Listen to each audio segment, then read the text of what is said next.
তো সে এগুলো দেখছে, সে আমাকে পুরো বিষয়টা বলছে। আমি না আসলে আর নিতে পারিনি মানে আমার কাছে এতটা ভয়ঙ্কর লেগেছে যে আসলে আমরা মানুষ না আমরা পশু, আমরা কোন জগতে আছি। দর্শক, আমি খুব বিস্তর এগুলো নিয়ে কথা বলতে চাই না, কয়েকটা ফ্যাক্ট তুলে ধরি। বাংলাদেশে এই ধর্ষণের ঘটনাগুলো বাড়ছে, কমছে না কেন? নাম্বার ওয়ান, আমাদের দেশে ধর্ষণের আদৌ বিচার হয়েছে কিনা আমাদের চোখে পড়েনি। আমরা জানি যে আমাদের একজন সেনা অফিসার ছিল, সিনহার কথা মনে আছে, টেকনাফে যাকে প্রদীপ মেরেছিল, এখনো তার ফাঁসি হয়নি। তার ফাঁসির নির্দেশ হয়ে গেছে, রাষ্ট্রপতি তাকে মার্জনা করেনি, কিন্তু তিনি এখনো আছেন। আমি যতটুকু জানি রসুখার একটা খবর শুনেছিলাম, ভুল হলে আপনারা স্মরণ করে দেবেন, অনেকগুলো ধর্ষণের আসামি ছিল রসুখা, যার ফাঁসি হয়েছে। তিনি প্রায় 15-17 বছর এরকম এখনো জেলে আছেন, কিন্তু তার ফাঁসি কার্যকর হয়নি। বাংলাদেশে ফাঁসি কার্যকরের শুধু নিদর্শন আমরা দেখেছিলাম নিরাপরাধ কয়েকজন জামাতের নেতাকে। আমি সরাসরি বলছি নিরাপরাধ, এই ব্যক্তিরা কোনো অপরাধের সাথে জড়িত, এটা সরকার প্রমাণ করতে পারেনি। এটা বাংলাদেশের প্রধান যে বিচারপতি সিনহা, তিনি আমেরিকার দিকে বলেছেন। তার মানে একজন প্রধান বিচারপতি যেটা বলেছেন সেটা সত্য বলেছেন, মিথ্যা বলেননি। পাশাপাশি যাদের আরো ফাঁসি হয়েছে তাদের অনেক সাক্ষীরা পরবর্তী বলেছিল যে সরকার তাদেরকে চাপ দিয়ে মিথ্যা সাক্ষী দেওয়াতে বাধ্য করেছে। তো সেই হিসেবে আমি বলতে পারি যে আমাদের যে নেতাদের ফাঁসি হয়েছিল তারা সবাই নিরপরাধ ছিলেন। হাসিনা তাদেরকে জুডিশিয়াল কিলিং করেছেন তার ইচ্ছে মতো। এছাড়া সচরাচর আর খুব বেশি আমরা ফাঁসির গল্প শুনি না। আপনাদের মনে আছে পুরো বাংলাদেশ ফুসু উঠেছিল আমাদের সেই প্রিয় আমাদের ভাই হাদিকে নিয়ে। হাদির বিষয়টি কি আপনারা আলোচনা শুনতে পাচ্ছেন? সরকার হাদিকে দিয়ে মানে হাদিকে নিয়ে আর কোনো মাথা ব্যথা সরকারের নাই। এরকম অনেকগুলো ঘটনা এখন বলতে পারি, তনুর কথা, এগুলো নিয়ে আসলে আলোচনা নাই। আলোচনা আসেন আমরা রামিসার বাবাকে যখন গণমাধ্যম প্রশ্ন করেছেন, তিনি বলছেন আমি বিচার চাই না। কেন বলেছিলেন? তিনি জানেন এই দেশে বিচার হবে না। তিনি বলছেন আমার 55 বছর বয়স, আজ পর্যন্ত আমি শুনিনি এর কোনো বিচার হয়েছে, কোনো সরকারের বিচার করবে না। 15 দিন থাকবে এটি, তারপর আরেকটা ঘটনা ঘটবে, এই ঘটনা ধামাচাপা পড়ে যাবে, আরেকটি ঘটনা সামনে আসবে। এই দেশের জনগণের সরি টু স্যার, এই দেশের জনগণের এই রাষ্ট্রের প্রতি, সরকারের প্রতি এতটুকু আস্থা নেই। আপনি ভোটে দিচ্ছেন নাকি বা মেকানিজম করে দিচ্ছেন আমি জানি না, কিন্তু বলছি এই দেশের জনগণের রাষ্ট্রের এবং সরকারের প্রতি এতটুকু আস্থা নেই, এটা প্রমাণ হয়ে গেছে। একজন ধর্ষিতা এবং কি বলবো মানে যিনি খুন হয়েছে তার পিতা বলছেন আমি বিচার চাই না। আমার মনে হয় সঙ্গে সঙ্গে এই রাষ্ট্র হেলে পড়ার কথা, এই রাষ্ট্রের পুরো অর্গান রামিসার বাবার পায়ের কাছে লুটুপুটি খাওয়ার কথা। রামিসার বাবার মাধ্যমে পুরো 18-20 কোটি মানুষকে প্রমাণ করার কথা, এই রাষ্ট্র সোজা হয়ে দাঁড়ানোর শক্তি আছে, সেটা প্রমাণ করা উচিত। আচ্ছা, আপনারা ইসলাম বলে জঙ্গি বলেন তো না? একটু আপনাদের যারা ইসলাম শব্দের সাথে একটু তাদের আতে ঘা লাগে তাদেরকে বলি, সৌদি আরবে কয়টা ধর্ষণের ঘটনা ঘটে বলেন তো? আরব দেশগুলোতে ঘটে না। কারণ কি জানেন? সেখানে ধর্ষণকারীর বিচার প্রকাশ্যে হয়, একদম প্রকাশ্যে সবাইকে দেখিয়ে হয়। একটা মানুষ যখন প্রকাশ্যে দেখে আর একটা মানুষকে জবাই করা হচ্ছে বা গুলি করে মারা হয়, সেই মানুষটা তখন নিজে বোঝে এই অপরাধটা আমি করলে আমার সাজাটা কি হবে। আমরা বাংলাদেশে ইসলামকে ঘৃণা করি, ইসলামকে জঙ্গি বলি, ইসলামকে আমরা কি বলি, সেকেলে বলি। আমরা মনে করছি যে মানব রচিত গণতন্ত্র দিয়ে রাষ্ট্রকে আমরা সুবিচার পাবো।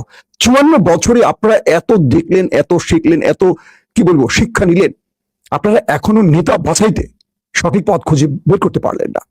সাম্প্রতিক সময় সোশ্যাল মিডিয়া দেখছি আমাদের বর্তমান সরকার দলের এক নেতা তার এলাকার এক নেত্রী, নারী নেত্রীকে ফোন করে বলছে ঢাকা থেকে নেতা আসবে, মানে বড় নেতা আসবে, তার জন্য 15-16 বছরের কচি মেয়ে রেডি করো। তো সে বলছে যে 15-16 বছরের মেয়ে, তো আমার কাছে একটা মেয়ে আসবে 13-14 বছর বয়স, বাবা রিক্সা চালায় বা ভ্যান চালায়, গরিব কিন্তু খুব সুন্দর। বয়সটা কত বলছে শুনছেন? 12-13 এরকম একটা বয়স বলেছে। সেই নারী, একজন নারী বলছে। কিন্তু ঢাকা থেকে ফোন দিচ্ছে একজন পুরুষ, দিচ্ছেন একজন এলাকার নারী নেত্রীকে। নিঃসন্দেহে এই নেত্রী কোন একটা কাউন্সিলর হবেন বা মেম্বার হবেন, অথবা ধান পাট চাল গম চুরির একটা লাইসেন্স পাবেন, তাই তো? যারা যে মিছিলের পিছনে দেখবেন মোটা মহিলাগুলি দৌড়া, এরকম হবে। তো বলছে যে ঢাকা থেকে নেতা আসবে, তার জন্য 15-16 বছরের একটা কচি মেয়ে রেডি করো। যে নেতা গ্রামে গিয়ে এখনো কচি মেয়ে খোঁজেন, সেই দেশে কি বিচার হবে? আপনার মনে হয় বিচার হবে? যারা এই অপরাধগুলো করে তারা শিখে কোথা থেকে? আমাদের যে দেশের নেতারা, বাংলাদেশের যতগুলো এমপি আছে সব দলের, কোরআন শরীফে হাত দিয়ে জিজ্ঞাসা করেন স্ত্রী ছাড়া করোনারির সাথে বা দলের নেতা কর্মীদের সাথে বা ব্ল্যাকমেইল করে বা পদের লোভে বা কাউকে কিছু দেবের লোভে বা চাকরির লোভে কজন নেতা আছেন অন্য নারীকে ধর্ষণ করেননি? এদেরকে আমরা ভোট দিয়ে বানাই। তো আপনার মেয়ে ধর্ষিত হবে, স্বাভাবিক। এখানে অবাক হওয়ার কিছু নাই তো। আমি বলছি এখানে অবাক হচ্ছেন কেন? আমি অবাক হচ্ছি না। দুশ্চরিত্র লোককে নেতা বানান, এমপি বানান, মন্ত্রী বানিয়ে পার্লামেন্টে পাঠান, ওরা আপনার মেয়ের বিচার করবে? বিচার করবে? এদেশে যারা ইনসাফ প্রতিষ্ঠা করতে চায়, যারা একটু ধার্মিক, যারা ইসলাম প্রিয়, তাদের তো ভোট দেবেন না। কেন দেবেন না? নির্বাচনের সময় তারা আপনার পকেটে 1000 টাকা দেবে না।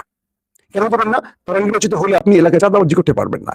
বাংলাদেশের অল্প কিছু লোক রাজনীতি করে, তারা পুরো বাংলাদেশের 18-20 কোটি মানুষকে শোষণ করে। তার বিরুদ্ধে কি দাঁড়াতে পারি আমরা? পারি না। হাসিনা 15.5 বছর টিকে ছিল না, কজন প্রতিবাদ করেছে, ধর্ষণ হয়েছিল না, বিচার হয়েছে, হয়নি। এখন দেখেন আবার শুরু হয়েছে একই অবস্থা। এই সরকার ক্ষমতায় বসার পর কতগুলো ধর্ষণের ঘটনা ঘটেছে বলেন, এর বিচারের কোনো আভাস পাচ্ছি? আমাদের এখন একটি মাথায় রাখতে হবে, সারা জীবন ক্ষমতায় থাকার জন্য সংবিধানকে কিভাবে কাটছাট করা যায়, কতটুকু মানা যায়। যে দলটি বিরোধী দলে থাকার সময় সংবিধান পুরোপুরি পারলে ছুঁড়ে ফেলে দেবে, বেগম জিয়া বলেছেন। তারা ক্ষমতা আসার পর সংবিধানে হাত দিতে চান না, কারণ এইভাবে তারা টিকে থাকতে চান হাসিনা যেভাবে টিকে ছিল। লজ্জা লাগে এই বিএনপিকে আমি অন করতাম। আবারও বলছি, আমার বিএনপি ভাইরা দেখবেন এই ভিডিওটি। আমার ঘরে মেয়ে আছে, ছেলে আছে।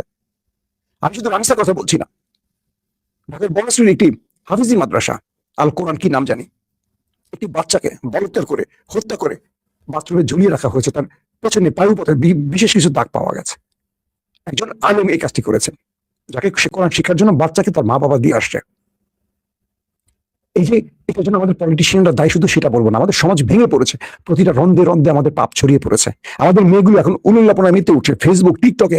ছোট ছোট বাচ্চা মেয়েদের যাদের সামান্য একটু বুক উঠেছে, তাদের মারা তাদেরকে ভিডিও বানাচ্ছে কিছু পয়সা আয় করার জন্য। আমরা দেখছি, আমরা দেখে মনে করছি ছোট ছোট বাচ্চা মেয়েগুলির এই অবস্থা দেখে আমাদের মধ্যে রোগের দৃশ্য তৈরি হচ্ছে।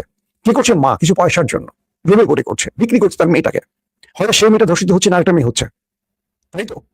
আমাদের মেয়েগুলো আস্তে আস্তে আমাদের নাটক সিনেমা থেকে আমাদের সভ্যতা, মানে কি বলবো, সৌন্দর্য প্রকাশের জন্য এখন শরীর উন্মোচন করার যে অবস্থাটা, আমাদের একটা নায়িকার গায়ে ওড়না থাকে না।